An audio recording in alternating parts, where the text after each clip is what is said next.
Everyone, good morning. আমি স্নেহা, আর স্নেহার আরও একটা নতুন ভিডিওতে তোমাদের সবাইকে ওয়েলকাম। কেমন আছো তোমরা সবাই? আশা করি সবাই নিশ্চয়ই খুব ভালো আছো, আর আমিও খুব ভালো আছি। তো এখন বাজে ওই 5:30টার মতন, আর ঘুম থেকে উঠে এখন এই যে ব্রাশ করার জন্য কলগেট আর ব্রাশটা হাতে নিয়ে নিয়েছি। তো তারপরে এখানে আমি ব্রাশও করছিলাম।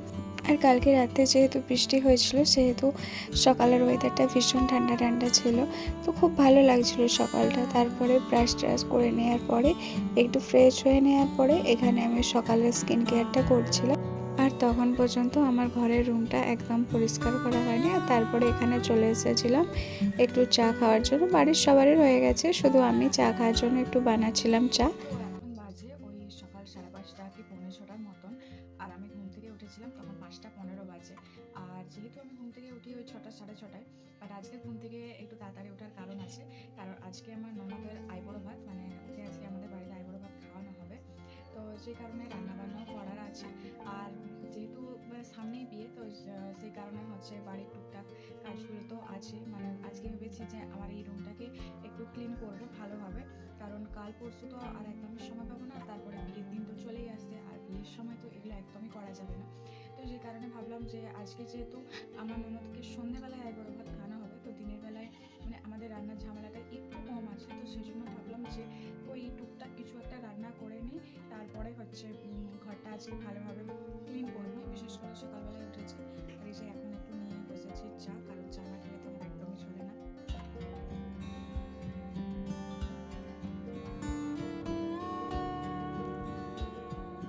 চা শেষ করার পরে এখানে আমি হাতে বেশ কিছুটা সময় নিয়ে আমার ঘরটাও পরিষ্কার করছিলাম। সেরকম কিছুই না, আমার আলমারি আর ড্রেসিং টেবিলটা তো প্রায় সময় ধুলো পড়ে যায়।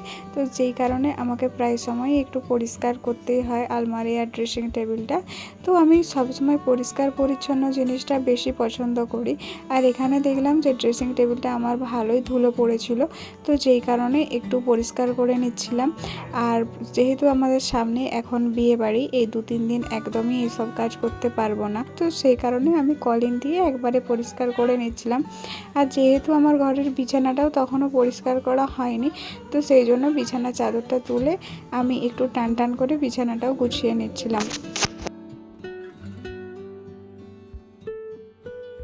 আর আমাদের ঘরটা যেহেতু মাটি, তো সেই কারণে একবার দুবার ঝাড় দিলে এই ড্রেসিং টেবিল আলমারিতে এত পরিমাণে ধুলো পড়ে যে সকাল বিকাল পরিষ্কার করলেই হয়।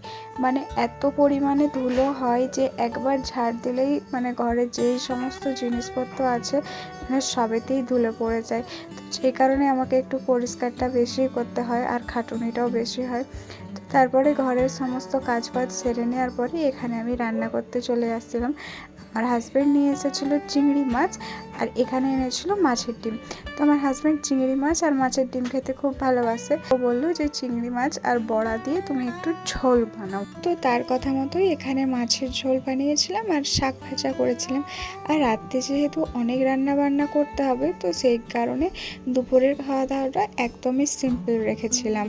আর তারপরে এখানে আমাদের অরেঞ্জের গ্লুকন্ডিটা শেষ হয়ে গিয়েছিলো, তো সেটাই প্যাকেট থেকে ঢেলে রাখছিলাম। আর এখন বাজে ওই সন্ধ্যে 6টার মতন, আর এখন আমি পায়েসটাও করে নিয়েছি। আর তারপরে দুপুরে আমার একটা পার্সেল এসেছিলো, তো তখন তোমাদের সাথে শেয়ার করতে পারিনি, ভাবলাম এখন করি। তো ওটা ল্যাকমির একটা সিরাম ছিল। আর তারপরে এখানে কিছু কেনাকাটার জন্য আমি একটা শপিং মলে এসেছিলাম। সামনে যেহেতু বিয়ে বাড়ি, তো টুকটাক কিছু কেনার ছিল, সেই কারণেই এসেছিলাম। তো চলো আজকের মতন ভিডিওটা এখানেই শেষ করলাম। ভিডিওটা কেমন লাগলো অবশ্যই জানিও। আর এরকম নতুন নতুন ভিডিও পেতে তোমরা যারা আমার চ্যানেলটা সাবস্ক্রাইব করোনি, তারা প্লিজ আমার চ্যানেলটা সাবস্ক্রাইব করে পাশে